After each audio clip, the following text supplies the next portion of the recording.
Test மேட்சோட match வந்து பார்க்க போகிறோம். இது வந்து 4வது டெஸ்ட் மேட்ச்சில் வந்து 3வது நாள் டாஸ் போட்டாங்க. டாஸ்கில் வந்து இங்கிலாந்து வின் பண்ணி ஃபஸ்ட்டு வந்து போலிங் போட்டாங்க.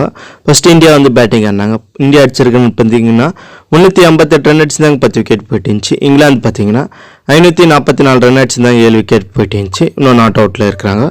பேட்டிங் மற்றும் போலிங் பர்ஃபார்மன்ஸில் வந்து பார்க்க போகிறோம். ஹோப் வந்து பார்த்தீங்கன்னா ஒரு 71 ரன் கிட்ட அடிச்சிருந்தார். ஜோரோட் பார்த்தீங்கன்னா ஒரு 150 ரன் கிட்ட அடிச்சிருந்தார். ஹாரி புக் பார்த்தீங்கன்னா 3 ரன் அடிச்சிருந்தார். பென் ஸ்டோக் பார்த்தீங்கன்னா 77 ரன் அடிச்சு நாட் அவுட்டில் இருக்கிறாரு. ஜே ஸ்மித் வந்து பார்த்தீங்கன்னா ஒரு 9 ரன் கிட்ட அடிச்சிருந்தாரு. அடுத்து உட் பார்த்தீங்கன்னா ஒரு 4 ரன் கிட்ட அடிச்சிருந்தாரு. டாசன் வந்து பார்த்தீங்கன்னா ஒரு 21 ரன் அடிச்சு நாட் அவுட்டில் இருக்காரு. போலிங்கில் வந்து பார்த்தீங்கன்னா ஜஸ்வீத் பும்ரா பார்த்தீங்கன்னா ஒரு விக்கெட் எடுத்திருந்தாரு. அம்புல் கம்போஜ் பார்த்தீங்கன்னா ஒரு விக்கெட். முகமது சிராஜ் வந்து பார்த்தீங்கன்னா ஒரு விக்கெட் கிட்ட எடுத்திருந்தாங்க.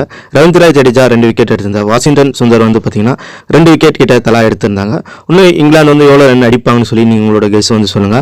இந்த சீரீஸில் வந்து இந்தியா வந்து வின் பண்ணுவாங்களா பண்ண மாட்டாங்கன்னு சொல்லிட்டு மறக்காம கமெண்ட் பண்ணுங்க. மீண்டும் ஸ்டுடியோவில் சந்திப்போம்.